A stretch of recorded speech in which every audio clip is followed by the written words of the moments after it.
Hey everybody, it's Doug Schauf with Remax Oceanside at MakeMaineYourHome.com.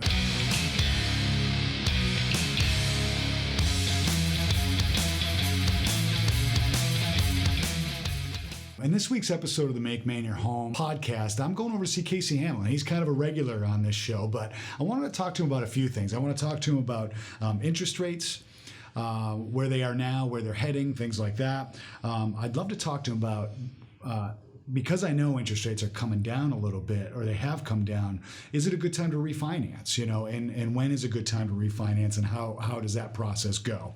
And then we're also going to kind of talk about if it's a good time to sell. So it's kind of like a should you refi or should you sell type episode. So anyway, let's go see Casey Hamlin. Let's do this.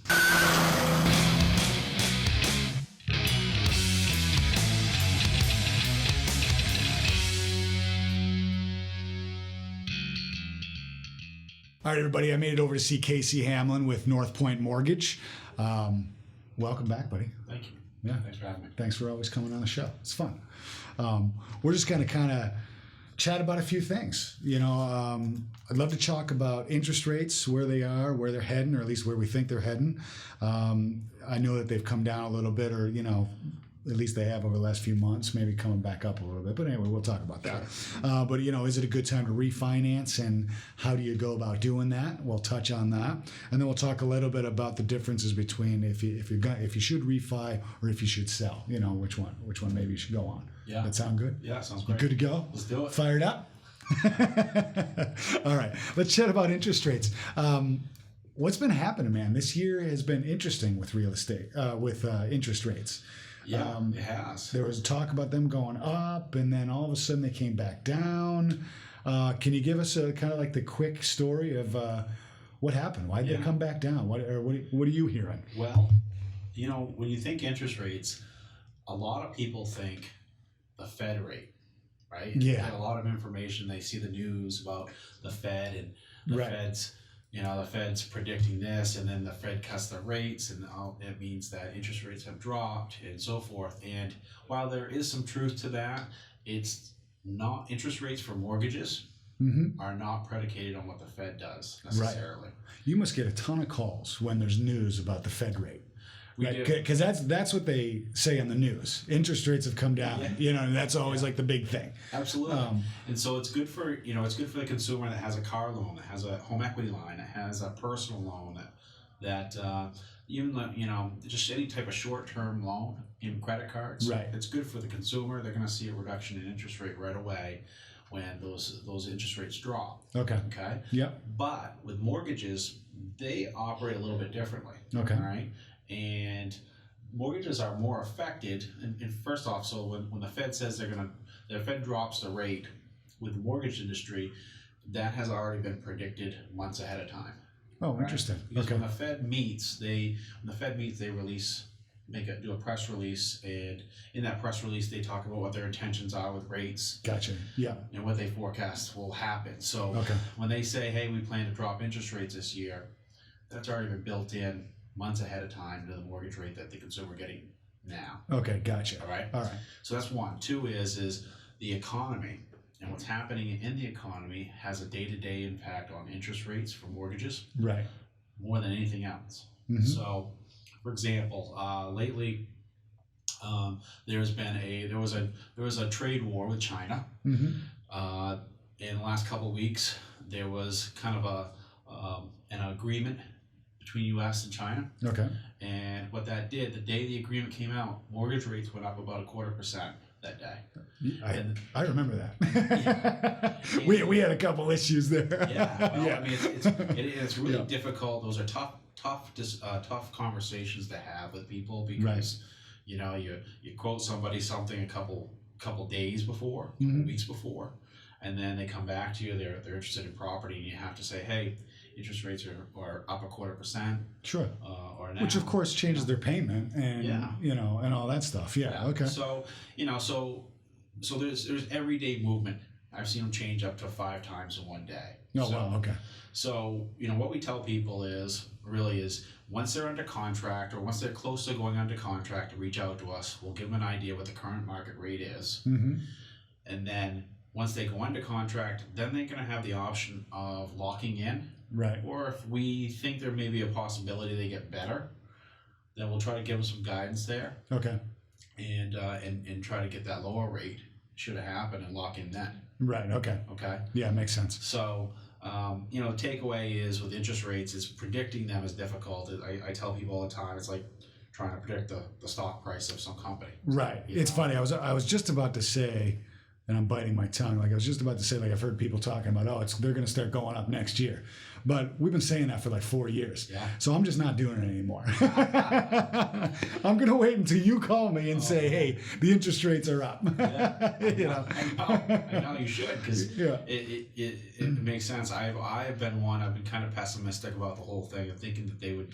They were artificially low for so long with the federal government being Right. involved, trying to keep Seems like them. they have to go up. Yeah, so it's like at some point you're like, man, the ride has got to end at some point. Right. But thankfully, I'm wrong. They're staying I've been low. wrong. Right. So, Well, I think a lot of people have. I've heard tons of people, national people, that have talked about interest rates are going up, they're going up, and then they never do, and now they're back down. Right. So whereabouts are we at this point?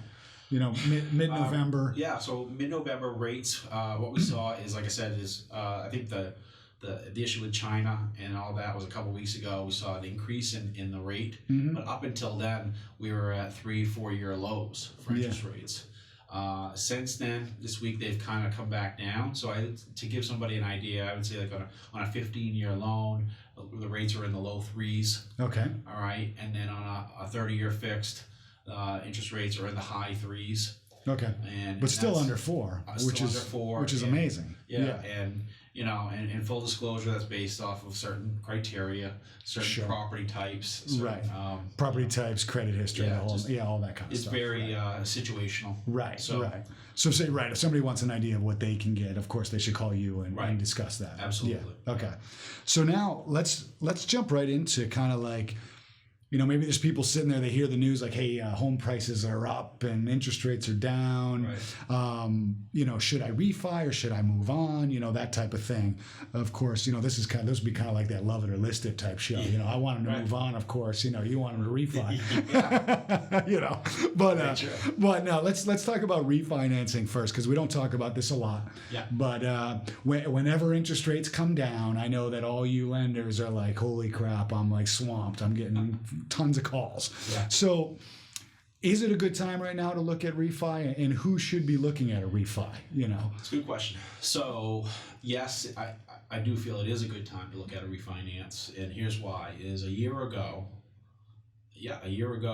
this month, interest rates on a 30-year fix were 5.25 or around that. That's right. All right. So if anybody was bought even just a year ago, and they can get under 4 at this point in time, that's a great deal. If you bought in 2018, especially the second half of 2018, you probably stand to save yourself a couple $100 a month in a refinance. Okay, so if any of my clients that bought in 2018, if you haven't refied yet, call Casey. The other side of that is the real estate market has done really well, even since last year.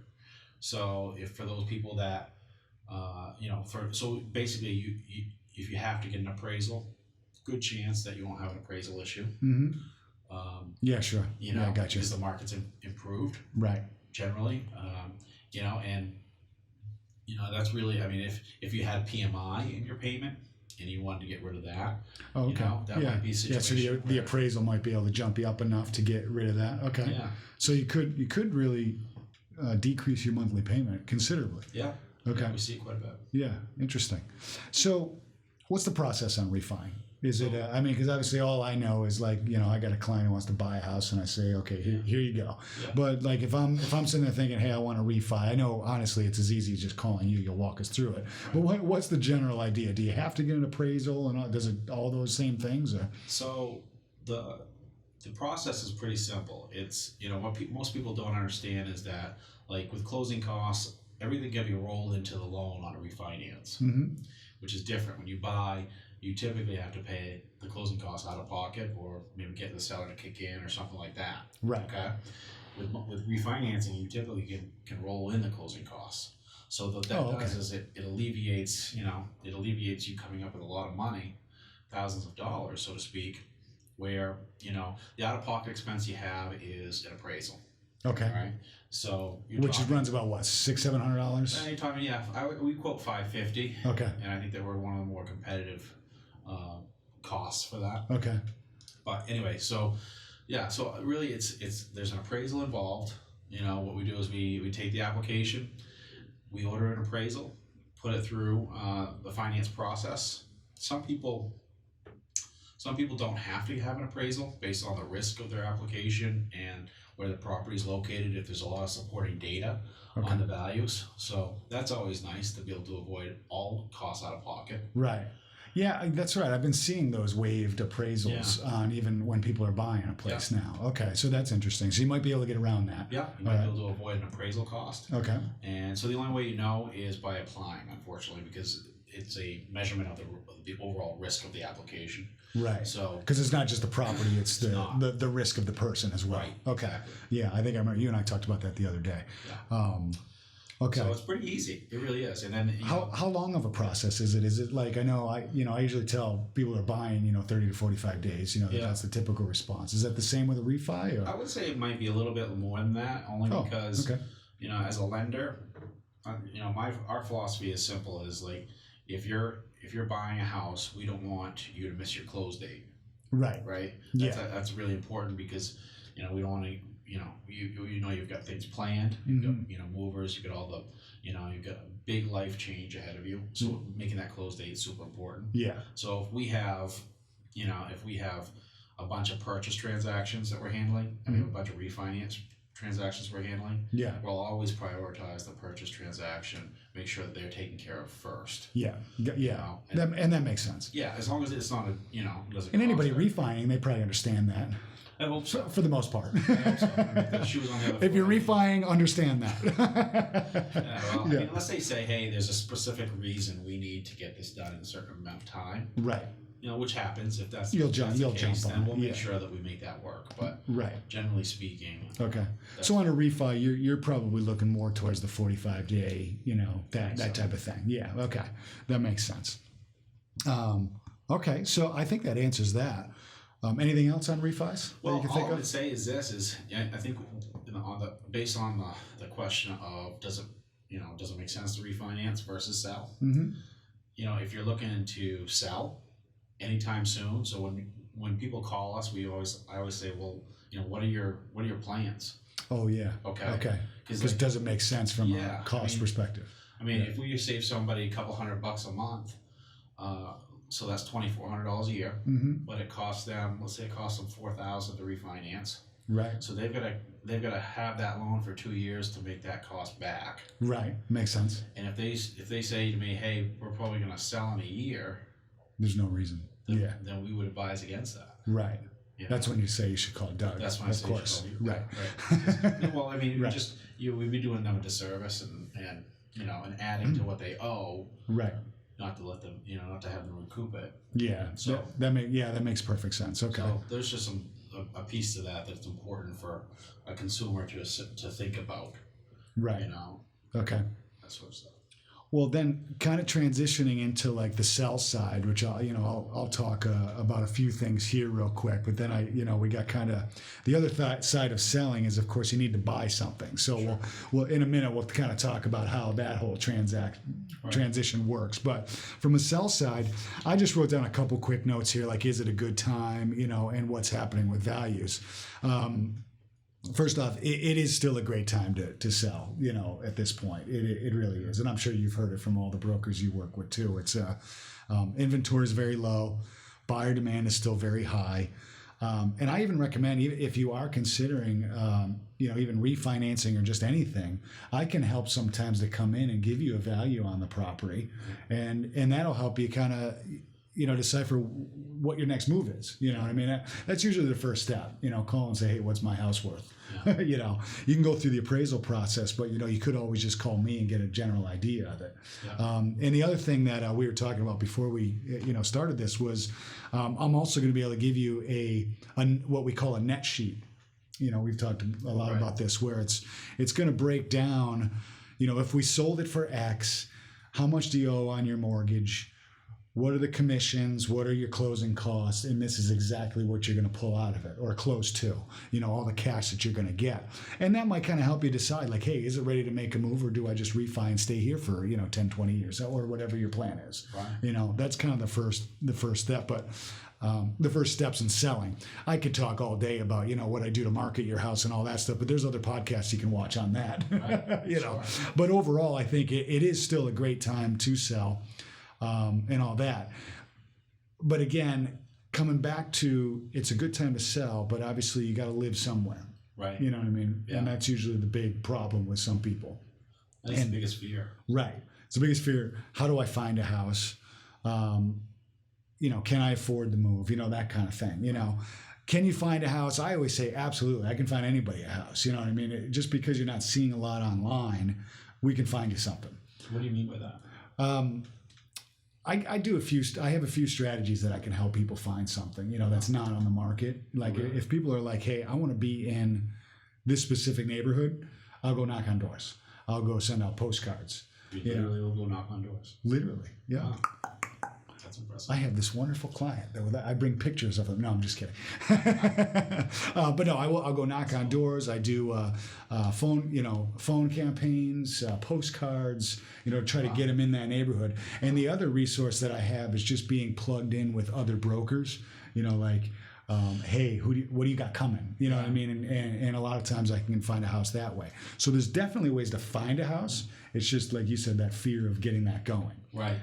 And the other issue, though, is when you're moving, is to be a more attractive buyer, could you buy a house without selling your current? You know what I mean? Right.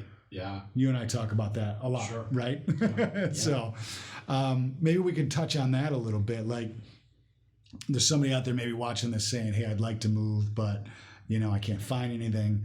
And obviously, when I say a more attractive buyer, because like if they're looking at a house and there's 5 bids on it and they have a house to sell and it's contingent on that, the sellers of this house is going to say, no, you know what I mean? Right. I'm not going to deal with that.